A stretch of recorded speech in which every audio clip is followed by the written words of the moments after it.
Well, I'll kick us off. Thanks everyone for taking some time out of your Monday night, or if you're watching the recording, whenever you're watching the recording, to be here.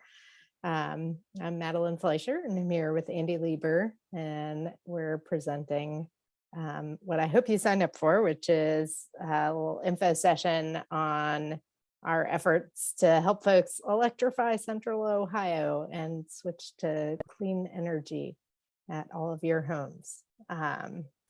So quick intros of who we are. I'm Madeline, glad to be here.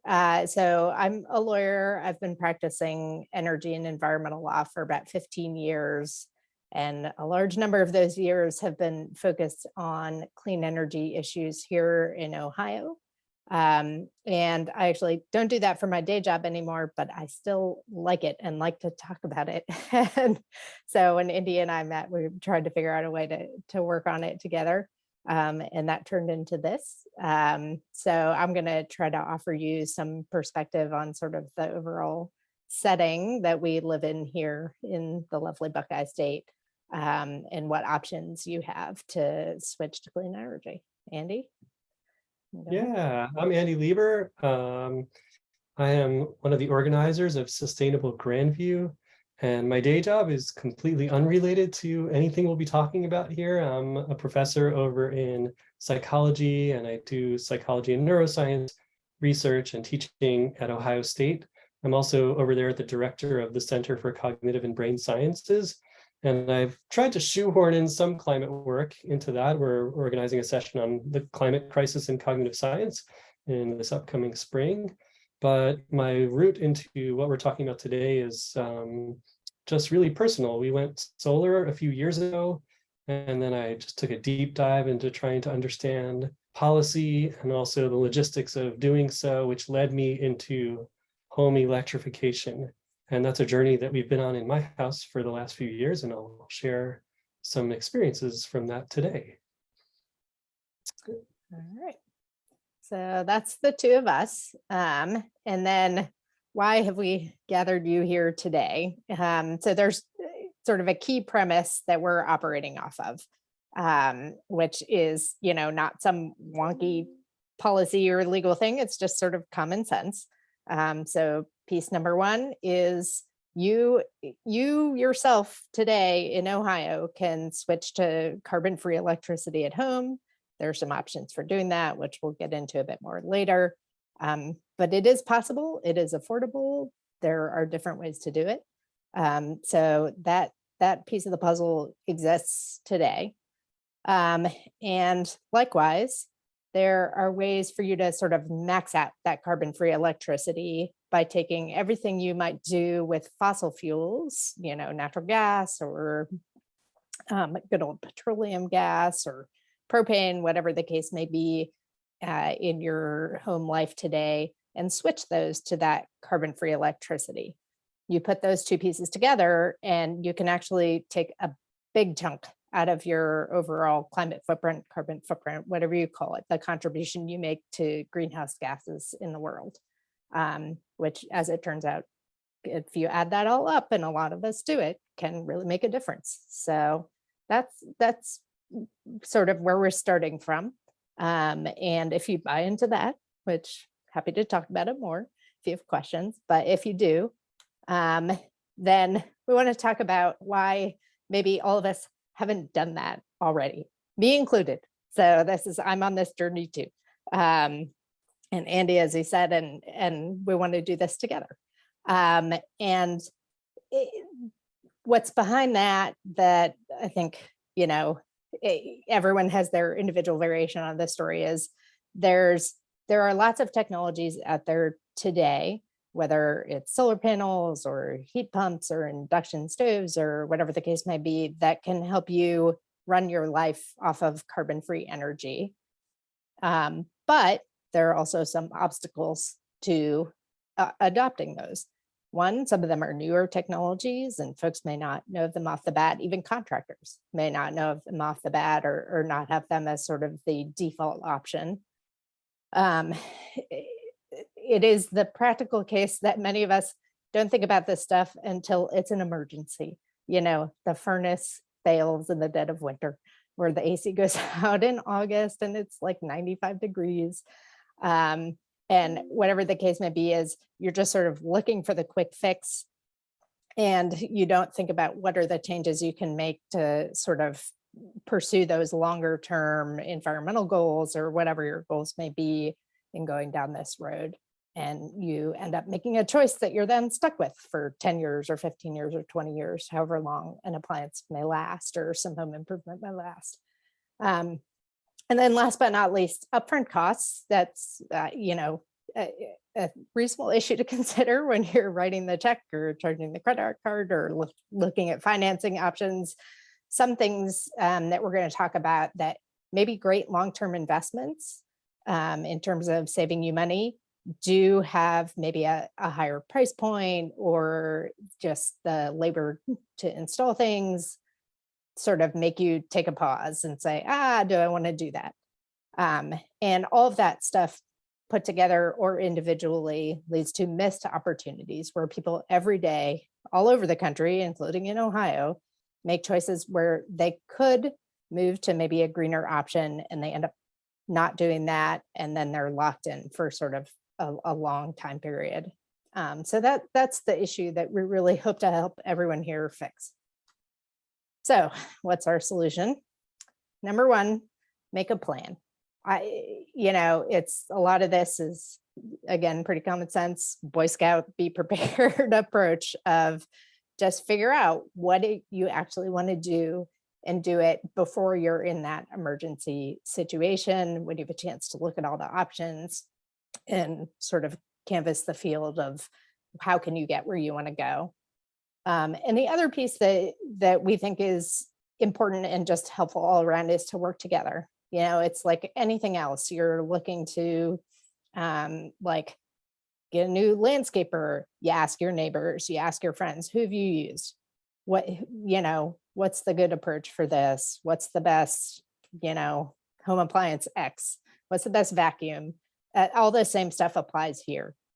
We can share sort of those tips and tricks to really pull together the common knowledge and community knowledge and get to where we want to be with everyone's expertise involved. The crowdsourcing approach to this. And we're hoping that if we put that all together, we'll each get our own, individual blueprint. Not everyone's going to have the same approach or the same choices, but all of us will move a little bit closer to that clean energy, reduced carbon footprint outcomes. All right, so now we get at least a little bit into the weeds, just to give you a flavor as we go down this path. So I said all of us in Ohio can access carbon-free energy. And this is assuming that you're, probably a customer of maybe AEP Ohio or one of the big investor-owned utilities. If you're in like a co-op or a muni territory where you can't necessarily choose your electricity, the world may be a little different, but sort of starting from that point. So there's three main options. One, as you may or may not know, in Ohio, you can shop for electricity from whoever you want. There's even a state government website, Apples to Apples, where you can look at all the different offers. And those include these like green or renewable offers. There's companies, the one I'm most familiar with called Arcadia, that will actually do your shopping for you and then match you with renewable energy. But there's different options where you can say, hey, I want some kind of carbon-free electricity for my house, and go out, look at the best price, look at the best terms, and find something for you. Another option that is not available to everyone, but is actually sort of a pretty prevalent one here in Ohio, which is somewhat unique within the United States, is that it's called community aggregation, which just means that your local government can, on behalf of any residents who choose, it's usually like an opt-out model, can go and do a bulk buy for everyone who wants electricity. And that can be green energy, or it can be just sort of traditional brown electricity. But what they can do is sort of exercise that bulk buying power and negotiate a contract, is what it comes down to say, hey, here's what let's look at all the options, go out and get different offers from different suppliers and figure out sort of what's the best bet for our community, that people can choose to access renewable energy or any kind of energy, sort of together on that level playing field. And then last but not least is what I actually have at my home solar. And there, you can also do geothermal, putting that to the side for today. But this is just the traditional solar panels on your roof, or maybe if you have a big piece of property, ground mounted. And that's a nice sort of option if it works for your home, because you're investing in your own home power plant, basically. And you are paying up front for an electricity supply for the next 20 or 30 years. And you're not sort of going out in the market and having those like fluctuating price spikes that we're all seeing today. And so that's something that, is worth considering. And that's something that everyone can sort of assess their options and figure out what's the best fit for them. The one key question that I do want to flag just as part of the consideration is whether the option you're looking at is sort of Ohio or regional based green energy or national supply. And that's just to note for folks that if you're getting this sort of generic renewable energy, you may be helping pay for, a solar farm in Pennsylvania or wind power in Texas, which is all to the good. Greenhouse gases come from all over the world. But what it doesn't do is sort of change the overall grid mix here in Ohio, in our region. And so there is a little bit of a hierarchy of, if you want to be pushing those sort of coal plants and such off the grid, your best bet is really to look for Ohio or regional supply, or in your backyard. Okay, so what exactly is all that electricity potentially for? This chart is really, I will say, a straw man, which is meant to represent for a quote unquote typical Ohio household, a single family home, 2 gas powered cars, all of the main home energy uses, heating, hot water, gas and dryer, all from natural gas. Like, what does your carbon footprint look like? And this is really meant as sort of a rule of thumb to help you understand where are the places you can make the most difference. So if you're this sort of typical family that has the 2 cars, those are a big piece of the pie, literally, more than half. Even if you just had 1 car, that's still going to be a big chunk. So that's a place to really look at switching off fossil fuels, and if you can, onto clean electricity. The other big piece is home heating. Those natural gas furnaces, you may not think about it day to day, but they're there burning natural gas and letting off CO2 into the atmosphere, and plus the methane that comes out the pipelines along the way. So all that is a big contributor. A good sort of rule of thumb is that if you're just looking at like your home energy use, that's maybe 1/3 of the greenhouse gas emissions, or even half. And then hot water heating, again, same thing. That's running every day when you're not thinking about it, getting that to that 120 or whatever degrees you're set at. And so that's a big chunk. And then, of course, if you have a natural gas stove and a natural gas dryer, both of those contribute a bit too. So all of those are things where you can switch over and subtract that piece of the pie, which is nice. And the great thing I'm here to tell you, if you didn't know already, is there are, totally good efficient technologies that can use electricity to cover those pieces of your home energy use. And there are more beyond this, but I'm going to focus on those sort of top five. And number one, of course, is EVs. As you saw, cars are a big piece of this. And I'm sure you're hearing about EVs more in your day-to-day life. So that's a big and important one to look at. Heat pump, which is basically an air conditioner that runs in reverse. And it's something that can provide home heat really efficiently because it does not burn fossil fuels to create heat. It uses the heat that's already there. It is just like your refrigerator keeps your food cold by moving heat out. A heat pump can move heat in or out if it's the summer and you want it to be on the AC mode. So that's a technology that's really come a long way in recent years, and so isn't necessarily on everyone's radar. And part of what we're trying to do is help everyone understand what that option looks like. The same heat pump technology can also provide your hot water. Again, pretty simple. Use the heat that's already there, heat it up. And then there's induction cooking, which you may have heard of. It's great. It's magnets, I always like to say. And that just takes electromagnetic power to heat up any cook pans you may have, because it's magnets, to know if your pots and pans work, see if a magnet sticks to them. Andy will get more into the details later. But that's great and new and really actually good for cooking, which is nice. And then last but not least, there's electric dryers, which is sort of a tried and true technology. Like, that's what I have, and I didn't even know that's what I should be getting.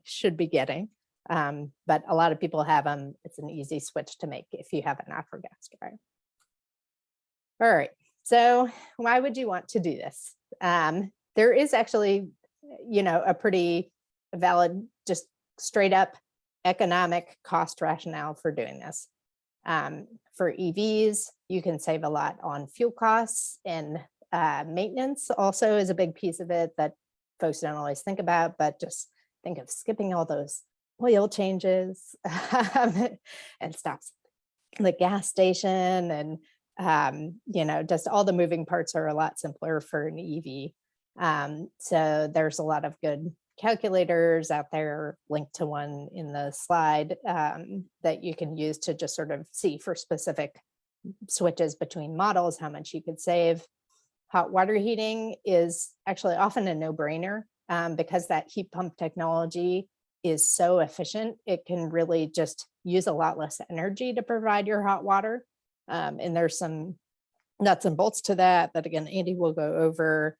But there's a great calculator you can put in even your individual energy prices and see, which is how I came up with these numbers. Just the cost of running that year to year can be a lot lower than even if you have relatively cheap natural gas. And then last but not least, if you're thinking about going all electric, there's that's here in Ohio, not everyone's going to do that, and that's fine. But it is pretty common here to have pretty high, just fixed monthly charges, no matter how much you use. So if all you've got left is your, let's say, natural gas stove, you could be paying $600 a year just for the privilege of having that natural gas stove. So it's something that might make a difference for some of us in deciding whether it might be worth it to switch to induction. All right. And what's another reason to switch, particularly now? It turns out that our federal government occasionally does things. And they did something this August, which is to pass a new law, which puts in place a lot of incentives for switching to clean energy, switching to clean electricity in particular. And those are basically in two buckets. One is tax credits. And the nice thing about those is those run for the next 10 years through 2032. So there's plenty of time to make your plan and to put it into place if you're going down this road. And those can provide up to $2,000 a year for a lot of different home improvements, efficient appliance purchases, upgrades to your electrical system if you're using more electricity, up to $7,500 a year for a new EV. And there's that's sort of a transition from the existing EV tax credit, but there's also a new tax credit for used EVs for some of those sort of entry-level models, which is a nice option. Up to $1,000 per year for an EV home charger.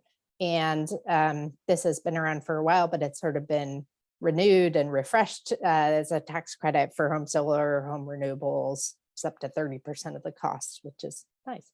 And there's a link at the bottom there to a guide from a group called Rewiring America that's really supporting home electrification across the country, that has all kinds of resources about how those might apply.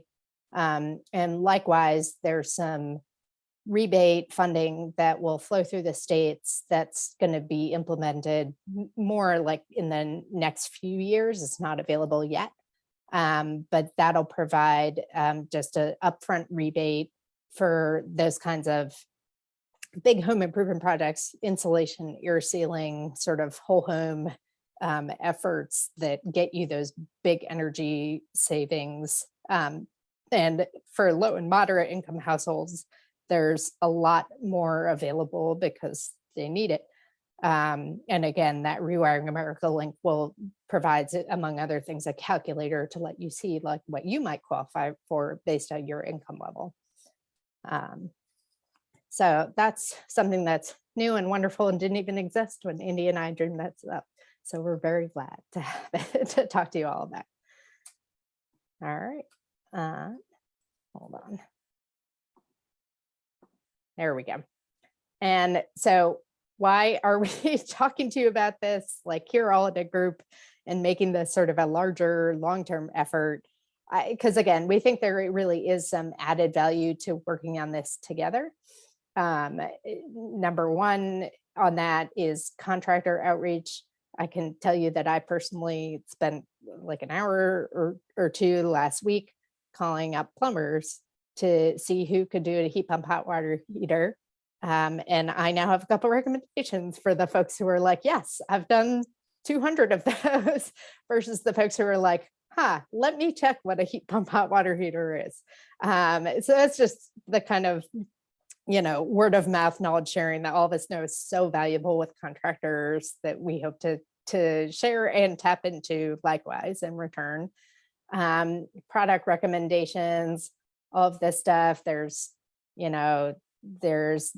different setups for for home heating. There's different manufacturers and different models. There's different kinds of EVs. You might be a Tesla person. You might be a Ford Lightning person. You might be, a Bolt or a Volt person. So just to sort of talk about the pros and cons of what's out there for all these shiny new technologies. And then just sharing those experiences of, here's what I did that went wrong, or here's what I did that went right. Hopefully we'll have more in the latter category than in the former category. But either way, let's learn from each other. I don't know everything. None of us know everything. And so we want to, hedge that risk with each other and work on this together. So that's our idea. And I will turn it over to Andy to talk to you a little bit more about what that looks like actually on the ground.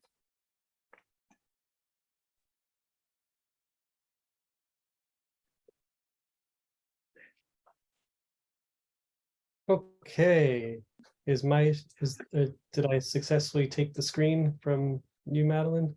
I think you did. Awesome. All right, I'm just going to set up here. Thanks so much. Okay, well, thanks everyone for coming. I'm going to talk about some of the nuts and bolts of actually doing a home electrification at this point. So Madeline mentioned that planning is really important for this process. And One of the things she mentioned is that most of the time you're sort of under duress when you have to do an appliance replacement. That doesn't always work if you're trying to electrify your home. So something like 90% of appliances, like your home heating and cooling and hot water heating, are replaced after they fail. But you need to be ready if you want to switch from gas to electric. So you don't want to be the one telling your family, we're going to go electric on our hot water heater, so we just have to wait 2 weeks for the new one to arrive. And when you're under this sort of circumstance, you're going to feel really pressured to replace with what's already there. You call the contractors, they have tons and tons of basic gas tank hot water heaters available, or even tankless. And that's not the moment to raise the idea of switching to electric. So I'm going to walk through all the steps so that you can be in the best possible position to make the switch when you're ready. The goal is not to switch everything at once. And as you saw from the incentives that Madeline mentioned, you don't necessarily make the most out of the credits if you do everything all in the same year. So if you space them, it's probably even best financially. But the first thing you're going to want to check on is the status of your electric panel. A lot of people don't really know where it is, but you want to take a look at it. And there's a way, if you look at this main breaker right here, it will tell you how many amps comes into your house. A lot of houses that haven't upgraded in the last, let's say, 25 years or so might be 125 or 150 amps, sometimes less. It's doable for those circumstances, but the standard recommendation is to have 200 amps of service. And that determines how much electric you can be running simultaneously in your house. The cost can really be variable. If somebody simply comes in and takes the wire into your house and changes it from 125 to 200 amps, it could be as low as $2,000, but sometimes there's a little bit more involved, including going out to the transformer and running a new wire, permits, all sorts of other things. So that's a general estimate. I have a few recommendations because I learned the hard way.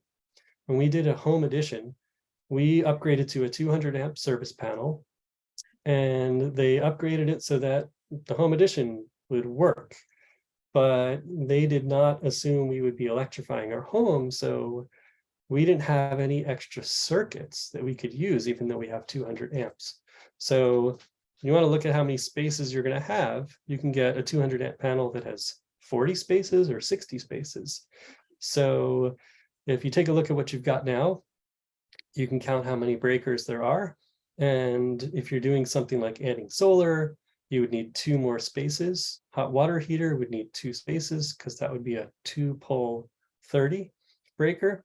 Cooktop oven, 2 if it's 1 unit. If you have a separate, let's say double oven and then separate flat top stove, that's 2 spaces for each. Dryer, and then an EV charger simply depends on what's in your parking space already. So you might find yourself needing to add 9 to 12 different new breakers to your panel. One thing that can get around this that's really smart technology is a smart panel. So let's say you have 150 amps of service, and rather than upgrading, you just change it over to a smart panel. And what it can do is it can program which circuits are active at a given time by doing load determination. You can even control it with your smartphone. That still costs money to do those upgrades, but they're really interesting and they might be the wave of the future. Okay, so once you're okay with your electric panel, which many of us might already be, then you want to wire for your new appliances. So if you want to change out your gas stove, you can't simply just get a new electric stove delivered. There has to be a socket to plug into. So you want to make sure the wire is there when it's time to make the change. So there's a few different appliances you're going to want to wire, depending on what you want to change. So here's just a little table I put together for each appliance that you might do. The hot water heater needs a 30 amp wire or a 30 amp receptacle, which has a certain gauge to the wire itself, depending on the distance that it has to go. The electrician can figure that out. And in that case, you just want to set up a junction box, no receptacle needed, but that's probably getting a little into the weeds here. For a cooktop oven combo, you generally want to prepare with a 50 amp receptacle. And then it depends if you want a double wall oven, that's going to need its own 40 to 50 amp receptacle. Countertop range would need its own 50 amp receptacle. Potentially the models vary, but if you don't know what model you want yet, I would say if it's a choice between 40 and 50 amps, go with 50 and you'll have what you need. Dryer also, that would be 40 amps, and it needs a receptacle, basically a socket, so that when they deliver the new one, you can just plug it right in. Prices have fluctuated depending on supply chain issues, the cost of copper and things like that. And depending on how far you have to make the run from your electric panel to the location of the appliance. Generally, it's been about, for us, it was about $200 to $400 per wire. And we got quotes all over the place. We got a quote for $900 to run a wire. So we always recommend getting multiple quotes. Next thing is if you want to go for an EV, you want to wire it and be ready for your parking spot. Now that's going to be broken into a few different steps here. So I don't know if there's a question, but I'm just going to mute. Okay. So we're going to break this into two different parts. One is just to get ready for your parking spot, and the later one will be to actually install a charger component, if that's what you want to do. So some considerations. You want to think about how fast you want to be able to charge your car, how many EVs you eventually plan on having. If you're a two-car household and you think you'll eventually have two electric vehicles, that might matter. And leaving some space for anything else in your garage. When we bought our house, previous owner had set up a workshop in the garage with the ability to run some different sorts of power tools. And then also another consideration is, depending on what you've got in your garage already, you can consider chargers that can share the load across two different vehicles. So you might not need to upgrade the wiring. And also chargers get better every year. That's why I would recommend getting the garage or the parking space ready with the wiring, but not necessarily installing the charger, because the charging component itself might get better each year. Here's just another table I put together that gives you a sense of what your electric situation might be now and what you can accomplish based on what's there. So a lot of garages already have the main electric panel there, or they have a sub panel there that has a certain amperage rating. And you can take a look at it and figure out what's available. But many detached garages in Grandview, where I live, just simply have a socket that's like any normal socket. It's a 15 amp, 120 volt socket. If you have one of those and you plug in a car, as we did when we had someone visiting with a Tesla a few years back, she asked if she could charge her car in our garage overnight. And over the 8 hours that she charged, got about 40 miles of range out of it, because you get about 5 miles of added range per hour. And that's not going to work on a daily commuting situation, because it'll take you 41 hours to recharge a car all the way from 5 to 80%. Now, if you upgrade to a 30 amp, 240 volt socket, now you're getting 22 miles per hour of range. And then within 9 hours, you can be fully recharged. And that's pretty useful if you're in a daily commuting situation, because you're not exhausting the entire battery every day. And then if you really go higher, up to 50 amp charger, 6 hours, you're pretty recharged. Most battery manufacturers, car manufacturers, don't want you to regularly charge past 80%. So that's the standard metric. A few recommendations. If you can run a 40 amp, if you have 40 amps of juice and you can set up a 240 volt socket with that, you're probably fine for now. I wouldn't recommend any changes. And then if you start thinking about two EVs, then you can make some more decisions down the line. If you have to upgrade, then I would upgrade for what you ultimately want to have. You could consider running a 100 amp sub panel. If you're like us, you're in a detached garage, so you have to run it from your main panel. Again, chargers are always getting cheaper and changing, so I would not install that until you get the EV, and I'll say a little bit more about that in a bit. This can basically cost you nothing, or it can cost you a whole lot. And the reason why is, in our case, as soon as we bought the house, we were putting in a fence, and the very first post that they put in the ground, they broke the buried wire to our garage, and we had no electricity to our garage. And then suddenly we were deciding, okay, let's run some new electric to our garage. Okay, based on current code, it's got to be 24 inches underground in a conduit. We have to dig a trench from your house to your garage. So that cost a few $1,000s. That's the hardest part. If you're already doing that, you may as well put a thick wire there that can carry a lot of amps. And I had them lay an extra tube or conduit so that we could add more wires in the future if we decide to. And I'm very glad we made that decision. So that's pretty variable in terms of costs. Okay, now you can replace things when you're ready. I'm going to talk about one appliance at a time. I'll try to go through them rather quickly. If I go too fast, remember we are recording this, and you can ask questions during the Q&A once we wrap up in a little bit. So let's talk a little bit about the oven and the range. In this case, they're combined into the same appliance. It's a slide-in. That's what we have in our house. Arguably, the best kind of electric cooking that you can do is an induction range top.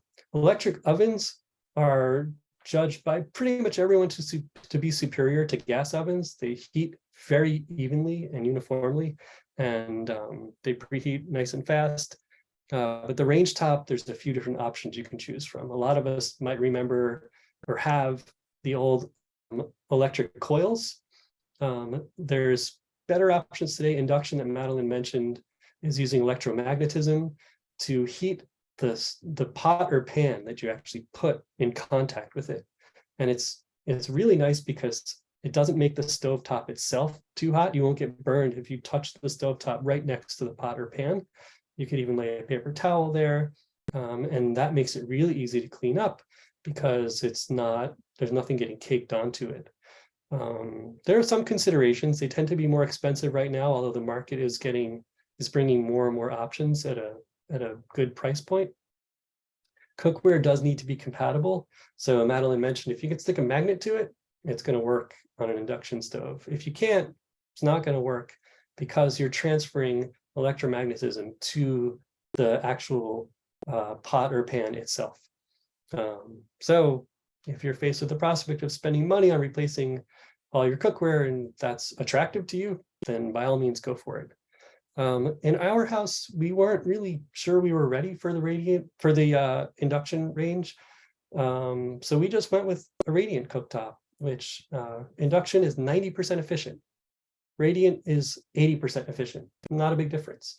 And gas is about 40% efficient, big difference. Plus it's gas, you're combusting, gas inside your home. So for the installation, most appliance dealers will install the new one and haul it away for either free or a small fee. No problem. However, one consideration you need to take is that you are switching from gas to electric. And if you just simply order an electric appliance, they're going to expect to unplug the old one and plug in the new one. But they're not expecting to detach a gas appliance. So to do that, you need to turn off the gas valve, the main to the house, and then cap that line. So you would want to talk to the installer, like if it's Best Buy or Home Depot or whoever, to see if they can do that. If they can, you might want to just call the plumber and have them do it so that you don't have any gas leaks in your home. Oven range. Oh, again, we're still on oven range. Some people aren't really ready. Maybe you just bought a new gas range and you don't want to get rid of that one yet. It's best to replace appliances when they're nearing the end of their life. And maybe you just want to see if you like induction cooking. There are a lot of options. This one on Amazon you can get for about $50. It's super popular. It's the Duxtop brand. You could just put this on your countertop, buy an induction compatible pan, see if you like it, see how it goes. It's a little bit different, but a lot of the top professional cooks are using them and really love them. So you can give it a try with a minimal cost investment. Our group, Sustainable Grandview, is thinking about buying one or two just to lend out for people who are interested. And maybe our group here could do the same thing. So yeah, okay, dryers. One of the big questions to ask is, what kind of dryer do you want to get? So electric resistance dryers have been around forever, as Madeline mentioned already. That's what she had in her home without even realizing it. And there are heat pump dryers which take advantage of heat pump technology. Heat pumps are great, but there are still some issues with current heat pump dryers that make most customers not super satisfied with them. So at the moment, we and many other people don't recommend them. I just want to have you consider that heat pump dryers are quite a bit more expensive. They take a lot longer to dry. And quite frankly, this takes up about maybe 5% of your carbon footprint in your house. So recommendation is save your money, get a standard tried and true electric resistance dryer, and put that money elsewhere to other sorts of electrification.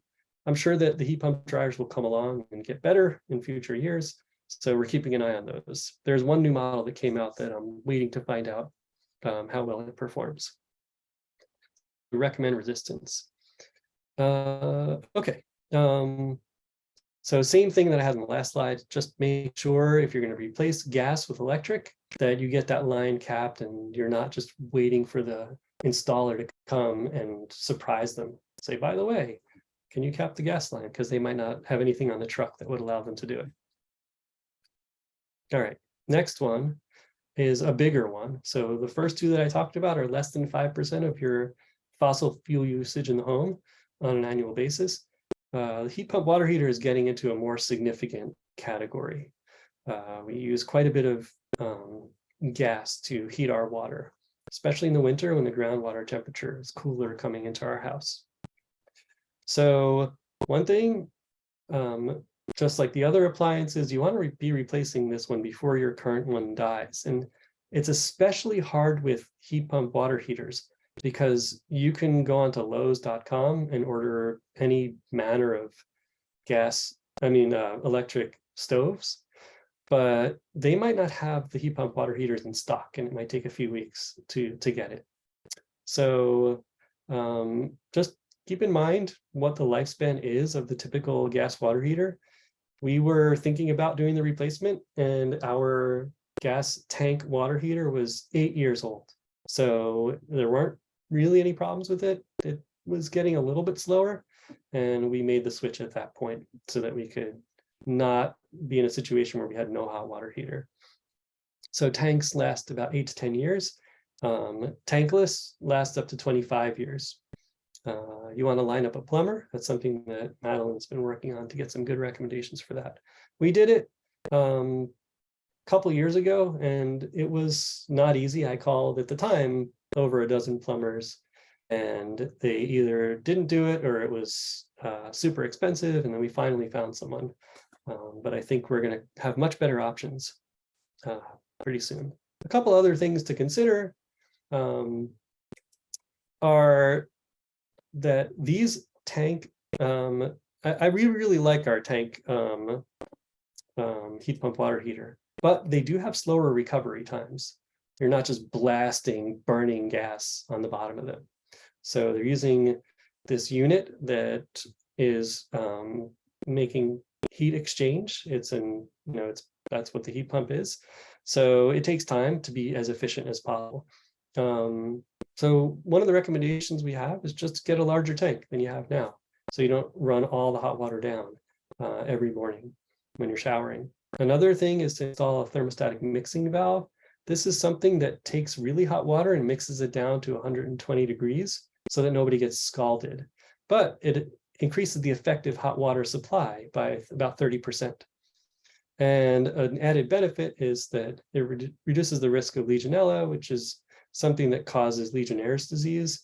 Not really much of an issue in residential hot water heating, but it's bacteria that can sort of hang out in the bottom of a hot water heater that isn't heated evenly to a certain temperature.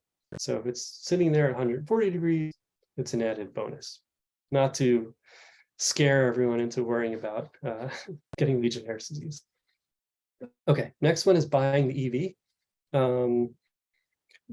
The IRA and the incentives that come along with it are very much a fluid situation. The money that you can get, which is up to $7,500 credit for a new vehicle, varies depending on where the car is assembled. If it's assembled domestically, that's a $3,750 credit. And then the other $3,750 depends on the amount of materials in the battery that are sourced from the US or its trading partners. So a lot of that's to be decided. We should know more when it kicks in January 1st, hopefully. But you want to just find out the specific model, what the incentives will be like. A consideration that we're dealing with right now is that wait times for new EVs are really long because of supply chain issues and increased demand. But once you figure out the car that you want to get, there might be different recommendations of the most compatible chargers to get with them. So let's say you've got the wiring in place, then you can hook up an actual EV charging equipment piece to that wiring. You could also go without, and we talk about that in Q&A, why you might choose to do it or not. But there's a lot of great functions in terms of planning when to charge and monitoring the battery status remotely. There are some EV companies that will provide incentives for chargers. So we're going to buy a Chevy Bolt, and they will provide up to $1,000 or more under some circumstances to install that charger for you. And one thing is to think about whether your car does or will in the future offer bidirectional charging. This is a huge game changer. A lot of people have been thinking at some point I'll get a battery like a Powerwall in my house to provide backup in case the electricity goes out for a storm or whatever. Well, the size of the battery inside of an EV is multiple times larger than a typical Powerwall. Powerwall might be about 10 kilowatts, and the one in your car could be 60 to 80 kilowatts. So that makes a huge difference. So can you run your car in reverse to power your home? In some cases, the answer is yes. In some cases, the answer is coming soon. In other cases, the answer is to be decided. So it's definitely worth researching. And it would cost a little bit more to wire your house, but that's something that I hope we as a group can work on discussing together. Okay, let's get to electric heating. Question here, I know that we're not like doing call and response type stuff, but can you spot the difference between these two units? And the answer is no, because really I just copy pasted the picture, but they represent two units that are essentially the same with one small change. Here's the difference. The one on the left is a 2.5 ton 16 SEER air conditioner. It looks like what most of us have sitting outside of our houses to cool them in the summer. The wholesale cost is $1,602. The one on the right is essentially the same piece of equipment with a little extra hardware that allows it to run in reverse. So in the summer, you're drawing cold air from even the hot air outside, and you're putting it into your house. You could do the reverse in the winter, where you draw warm air from the outside and put that in your house. And that's really just simply running it in reverse. Some people call them reverse ACs. We call them heat pumps. So this is basically an AC unit that also runs in reverse to heat your home. Some considerations. I just want to mention that heat pumps of days past, even heat pumps that are 10 years old, have a bad rap. The first thing is that they cannot perform in temperatures that get super cold. And we get some cold days below, let's say we get 0 degrees outside, 10 degrees outside in Ohio. The old ones don't perform that well in those low temperatures. And another consideration is that people complain it always feels like they're blowing cold air. But the newer ones are much improved and do a fantastic job. So some considerations about this. So imagine if you install a heat pump instead of an AC unit, you've just taken away so much of the need for your gas furnace to do work when it's cold outside. But in a cold climate like ours, it's not going to support the full load of your house unless your house is reasonably tight, which means it doesn't have air leakage. It's not drafty. A lot of us have old houses in Central Ohio, and it should be well insulated as well. Tightness and insulation are two different things. and they're both important. So to really, really know if it's going to work, these steps are crucial. Doing an energy audit where you have a blower door test. It's a unit that gets attached to the front door or any door of your house. And then they just see how much air they can suck out of your house when all the windows are closed. And that can assess how leaky your house is.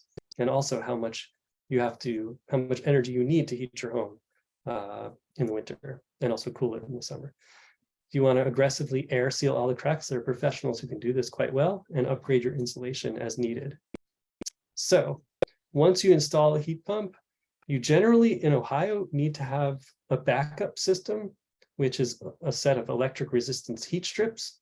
So you replace your gas furnace with electric resistance heat strips. They are not nearly as efficient as a heat pump. A heat pump is effectively 300% efficient or more because it's not about how much energy transfers from the unit.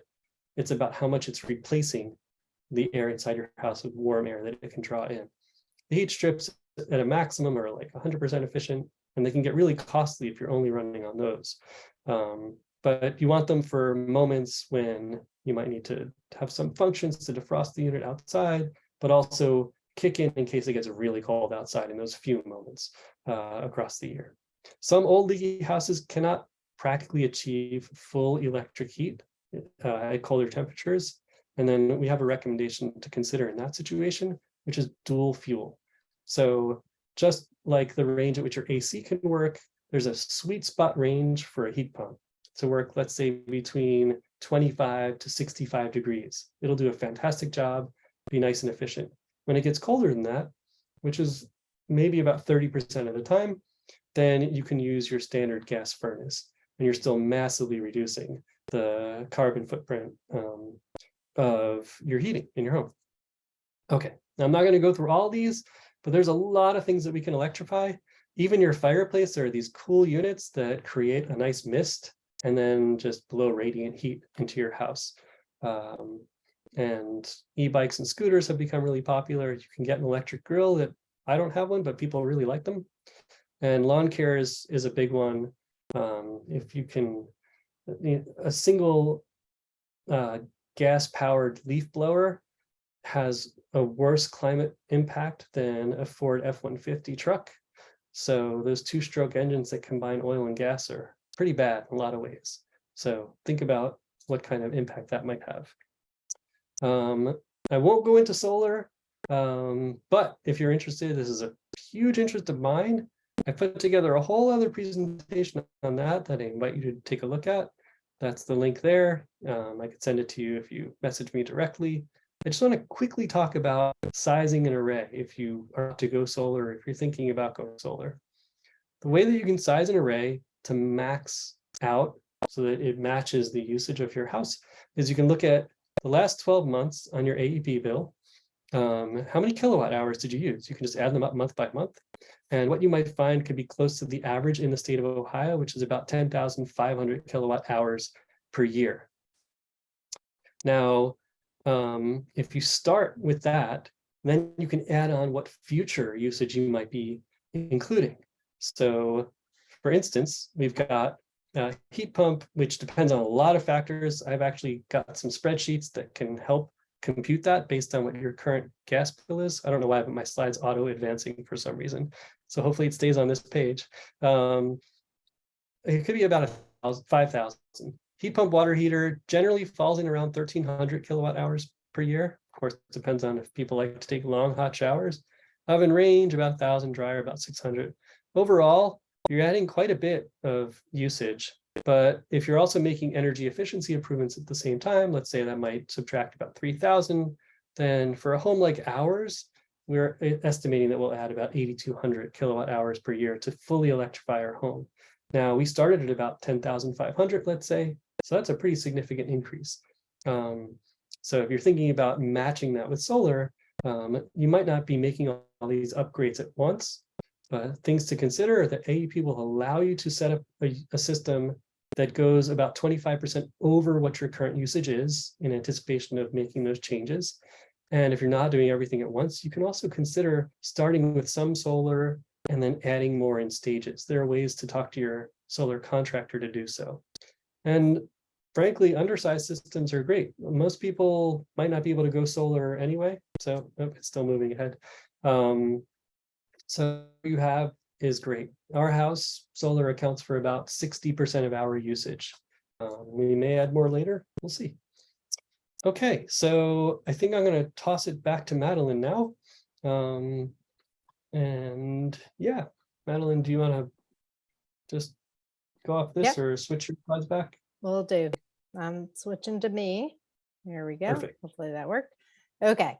So Andy gave you I think the flavor that this can get a little bit complicated, and just there's a lot to learn and to work through as you sort of do that piece that I talked about earlier of making your plan. So what we're trying to do is to get us all together to do that. And we've got a couple pieces in place so far, but we're also interested in hearing from all of you about what you might like to see and what would be helpful. We've got a Facebook group, hooray. You gotta do social media these days. So that's there under the Central Ohio Electrification Group. So you can go out and join that. And we've also got an email list, and we'll have all the info about how to get to that. And so we want to hear from you and have folks chime in from your end about what you're trying to do, what your questions are, and what we can do going forward. It was Andy and I working together to start this, but this is not meant to be sort of a top-down thing. We want it to be really, from everyone who wants to be involved, what is helpful to you. So have at it, really, is our main message to you today, through whatever channels you find easiest. The things that we're thinking will be most helpful is to sort of share information and work together on that essential piece of funding contractors. Andy obviously is like totally in on all this stuff.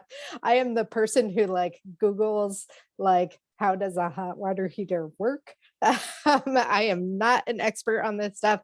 I am the person who tries to figure out which are the right experts to help me.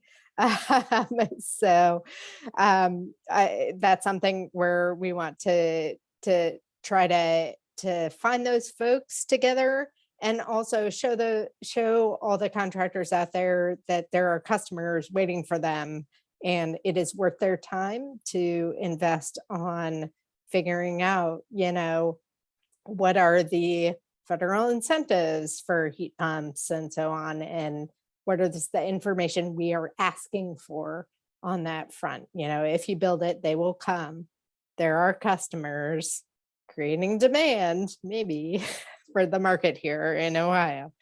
And then just sharing those experiences. Each of us is going to go out and have our different plans, but there are probably going to be some commonalities across those. And so just sharing knowledge on those. And then as these federal incentives sort of kick in, we're going to try to share resources on those for sure. That can be a real, hopefully, part to move the needle on making some of this more affordable, because not all of these things are quick and easy, cheap things, but they can be pretty doable with a little bit of incentives and financial help. And then we also want to get your ideas on what do you need? What are your questions? That's, we're facilitators, and we welcome input from whoever might have it. Okay, some resources. As I said, we're not necessarily the experts, be all and end all on all of this. I have a website on this, some of this stuff that's more from less from the technology perspective, more from the policy perspective of if you're interested about what goes into some of this. there's a guy who's actually from Ohio, his Ohio guy, hooray, Nate Adams, who's an HVAC contractor who's really like pushing and putting in that God's work on all of this, called Nate Adams, goes by Nate the House Whisperer, and he has a website and like a bunch of YouTube videos and a bunch of resources on how does all of this work from the perspective of someone who's like your actual guy who's installing this and figuring out how to actually get your home to the temperature you need to be heating and cooling wise. I mentioned them before. There's a nonprofit organization called Rewiring America that has a lot of good resources, both on the new Federal Inflation Reduction Act and also generally in home electrification. And then there's an actual HVAC contractor called Redwood Energy that's done a lot of this work and has some like practical, that nuts and bolts guidance on how to make it happen in your home. So those are all resources that you might want to check out. And last but not least, here is the info for our Facebook group and our email, our individual emails, if you want to contact us. But otherwise, I would just say, if you're going to take any takeaways from this, it's really number one, start working on that plan.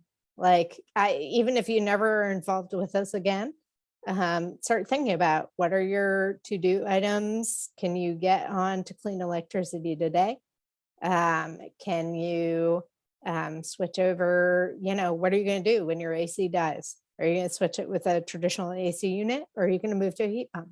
And then you're ready to do home heating with electricity when you're ready. So start thinking about that. And then last but not least, do you want to sign up with us and just hear what we have to say? And we'll see where it goes. This is not, again, a top 10 thing. This is just, we're all on the journey together. So we're hoping to hear from you and get into more of the discussion phase of this and less my face in a box talking to people. So that's it from us. Andy, if you have anything to say, go for it. Otherwise, we'll open up for Q&A, which we're going to cut off the recording for. So you'll be off the record and can say whatever you want. Yeah, perfect. I keep getting a message that my internet is unstable. So if I'm chopping up, please let me know. But what I will do is I'm going to stop the recording, as Madeline mentioned, and then we can do some Q&A. So I'll stop that right now. And for those watching at home, please join up with us, send us a message. We're here to facilitate as best as we can.